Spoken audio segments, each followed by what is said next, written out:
1974년 WBA 벤텀급 세계 챔피언 홍수환, 1983년 WBC 라이트 플라이급 세계 챔피언 장정구, 1985년 WBA 주니어 플라이급 세계 챔피언 유명우 등 1970, 80년대 대한민국은 프로복싱의 황금기였다. 당시 배고팠던 시기를 보냈던 국민들은 복싱에서 힘든 훈련을 극복하고 상대와 치열한 싸움을 하는 모습에서 자신의 힘든 상황과의 동질감, 승리를 보면서 자신의 처지도 이겨낼 수 있다는 희망을 가졌다. 그만큼 세계 챔피언은 위대한 것이었으며 국민적 영웅으로 칭송받았고 당대 챔피언들은 세월이 흘러도 그 명성을 이어가고 있다. 하지만 당시 세계 챔피언이었음에도 불구하고 기억 속에서 잊혀진 비운의 챔피언이 있었는데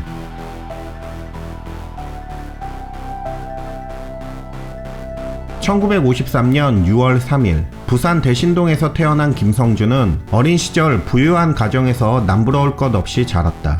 그러나 아버지의 사업 실패 그리고 죽음으로 가세는 급격히 기울어지게 됐고, 이런 궁핍한 생활을 비관한 김성준은 14세에 가출을 감행, 배고픔과 추위를 이기지 못해 결국 국내 최대 소매치기 조직인 김봉호파에 들어가 소매치기범이 된다.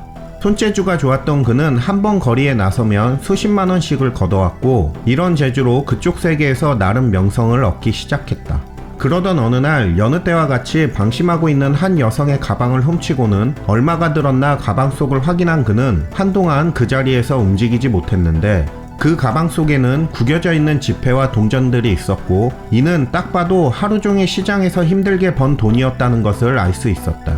그는 그 돈이 자신의 불쌍한 처지와 겹쳐 보이게 되면서 먹고 살겠다는 일념하에 그동안 가슴속 깊이 숨겨두었던 양심이 올라와 도저히 가만히 있을 수가 없었고, 결국 소매치기를 당하고 망연자실 길바닥에 주저앉아 울고 있는 여성에게 돌아가 가방을 돌려주게 된다. 이 일이 있은 후 자신이 처한 현실의 회의감을 느낀 그는 더 이상 소매치기를 하지 못하게 되는데, 이때 선배가 찾아와 "너는 민첩성도 있고 감각도 좋으니 복싱을 해봐라. 세계 챔피언만 되면 이런 지긋지긋한 생활에서 벗어날 수 있다 라고 권유하게 된다. 이런 선배의 말에서 김성준은 칠흑같은 어둠 속에서 한 줄기 빛을 보게 되고 18세에 남영동 동신체육관에 들어가 복싱에 입문하게 된다. 복싱에 미쳐보자. 죽어라 해서 좋은 결과가 나오면 명성과 동시에 지난 과오도 깨끗이 씻을 수 있다.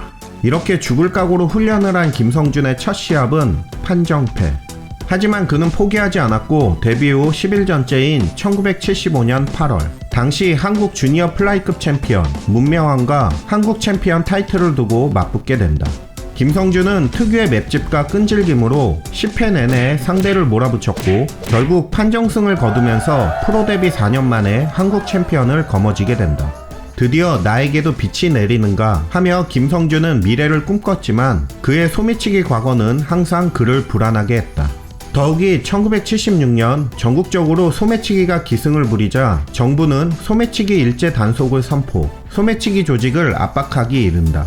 상황이 이렇게 되자 복싱을 시작해 지금의 자리에 오기까지 후원해준 조직원이 쫓기게 되고 자신을 숨겨달라는 말을 차마 거절할 수 없었던 김성준은 어쩔 수 없이 그를 숨겨주게 되나 결국 들통이 나게 되고 자신의 과거까지 알려지게 되면서 범죄단체 조직 은닉 및 상습 절도 혐의로 구속, 한국 타이틀마저 박탈당하고 만다.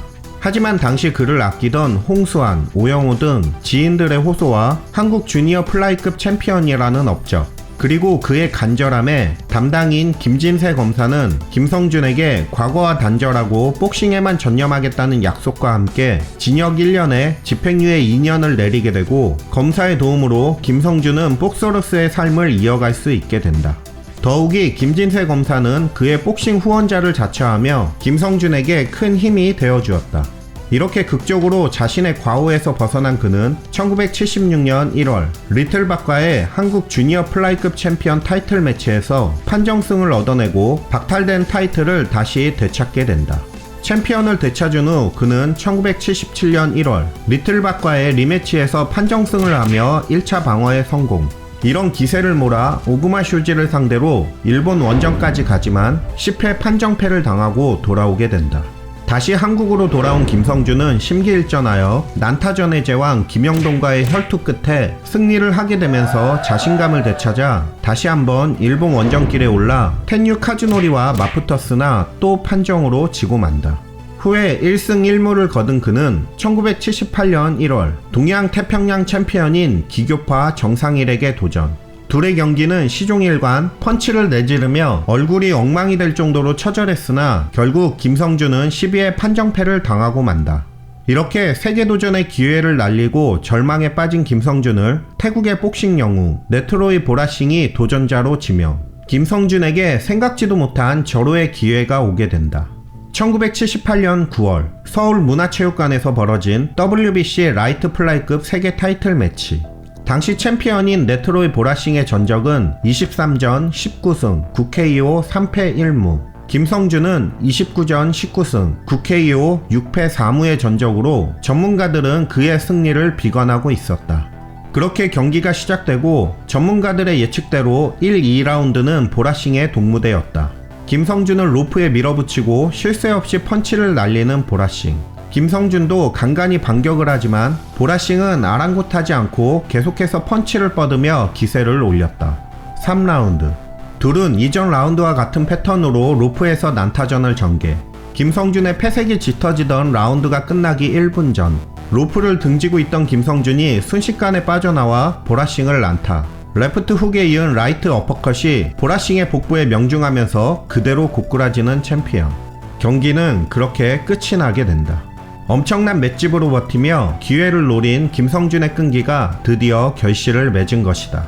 1966년 WBA 주니어 미들급 김기수, 1974년 WBA 벤턴급 홍수환, 1975년 WBA 주니어 미들급 유재두, 1976년 WBC 슈퍼 벤터급 염동균에 이은 5번째 한국인 세계 챔피언이 탄생하는 순간이었다. 검사님, 복싱만 할 수 있게 해주십시오. 세계 챔피언이 되지 못하면 링 위에서 죽겠습니다. 김성준이 구속됐을 당시 김진세 검사에게 했던 약속을 불과 1년 8개월 만에 실현시킨 것이다. 그렇게 세계 챔피언에 오른 김성준은 1979년 헥토르 멜렌데스를 상대로 고전 끝에 무승부로 1차 방어에 성공. 10월엔 1차 방어전 상대였던 헥토르 멜렌데스와의 재대결에서 모두 판정승으로 이기고 그동안 그 누구도 이루지 못한 세계 챔피언 3차 방어를 하는 대업적을 이뤄내게 된다. 실제 3차 방어전 때 경기를 보다 심장마비로 사망한 사람까지 있었다고. 그렇게 대기록을 세운 김성준은 1980년 1월 4차 방어전을 치르기 위해 일본으로 건너간다. 상대는 나카지마 시게오. 경기 초반부터 무수한 연타를 허용한 김성준의 얼굴은 피범벅이 되었는데 상대인 시게오는 노골적인 퍼팅으로 반칙을 하지만 주심은 모른 척 경기를 계속 진행시켰고 이러한 불리한 편파 경기에서도 중반 이후부터 김성준은 세차게 몰아붙였지만 결국 판정패를 당하고 만다. 타이틀을 뺏긴 김성준은 체급을 올려 일본의 오구마 쇼지를 상대로 세계 타이틀 도전을 하지만 또다시 판정패. 전의를 상실한 그는 이후 3승 5패라는 초라한 성적을 남기고 결국 은퇴를 선언한다. 링을 떠난 김성준은 자신의 이름의 끝자인 준과 복싱의 링을 합친 준스 링이란 레스토랑을 열며 제2의 인생을 꿈꿨지만 실패.